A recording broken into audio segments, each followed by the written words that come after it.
वंचित बहुजन आघाडीचे अध्यक्ष प्रकाश आंबेडकर शुक्रवारी पत्रकारांनी विचारलेल्या एका प्रश्नाला उत्तर देताना चांगलेच संतापले। मी राजकारणातला बाप आहे, त्यामुळे तुझं जेवढं वय नाही ना तेवढी माझी हयात पत्रकारितेत गेली आहे, असं ते नांदेड येथे मराठा कुणबी उमेदवारांना मतदान न करण्याच्या त्यांच्या भूमिकेविषयी प्रश्न विचारणाऱ्या एका पत्रकाराला उत्तर देताना म्हणाले।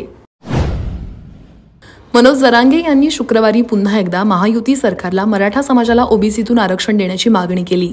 आमची राजकारणात येण्याची इच्छा नाही, पण सरकारने आरक्षण दिलं नाही तर आमच्यापुढे राजकारणात येण्याशिवाय दुसरा कोणताही पर्याय उरणार नाही। त्यामुळे सरकारनं कोणतेही आडेवेडे न घेता मराठा समाजाला आरक्षण द्यावं। आम्ही राजर्षी शाहू महाराजांनी मराठा समाजाला दिलेलं आरक्षण घेतल्याशिवाय स्वस्थ बसणार नाही, असा पुनरुच्चार मनोज जरांगे पाटील यांनी शुक्रवारी कोल्हापूर येथील आपल्या रॅलीत बोलताना केला। येथील केशवराव भोसले नाट्यगृहाला आग लागली की लावली गेली, असा सवालही त्यांनी यावेळी उपस्थित केला। आगामी विधानसभा निवडणुकीच्या पार्श्वभूमीवर काँग्रेस पक्षाच्या वतीनं जोरदार तयारी सुरू करण्यात आली आहे।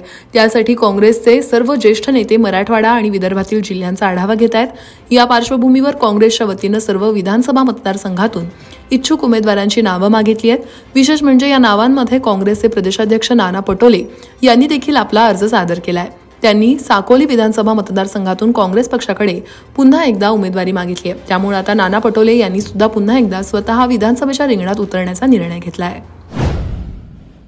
लोकसभेला जो झटका दिला तो जोरात लागला। कंबर मोडली, आमची चूक झाली, माफ करा, जो काम करतो तोच चुकतो, अशा शब्दात उपमुख्यमंत्री अजित पवार यांनी शेतकऱ्यांसमोर चुकीची कबुली दिली आहे। आता कांदा निर्यात बंदी करायची नाही, वीज बिल माफ केलं असे निर्णय घेतले असल्याचं देखील अजित पवार यांनी म्हटलंय। आम्ही अभ्यास करणारी माणसं आहोत, हवेत गप्पा मारणारे नाही। केंद्र सरकार आमच्या विचारांचे आहे, आता कांदा निर्यात बंदी करायची नाही, असं देखील अजित पवार यांनी म्हटलंय। राष्ट्रवादी काँग्रेस पक्षाच्या जनसन्मान यात्रेनिमित्त ते नाशिक जिल्ह्यातील निफाड येथे झालेल्या सभेत बोलत होते। राज्यातील विधानसभा निवडणूक अवघ्या काही दिवसांवर आली आहे। या निवडणुकीच्या पार्श्वभूमीवर राज्यातील सर्वच पक्ष कामाला लागलेत। आज शरद पवार यांच्या राष्ट्रवादीच्या शिवस्वराज्य यात्रेलाही आजपासून सुरुवात झाली आहे। यावेळी खासदार अमोल कोल्हे यांनी राज्य सरकारला उद्देशून आपली भावना व्यक्त केली आहे।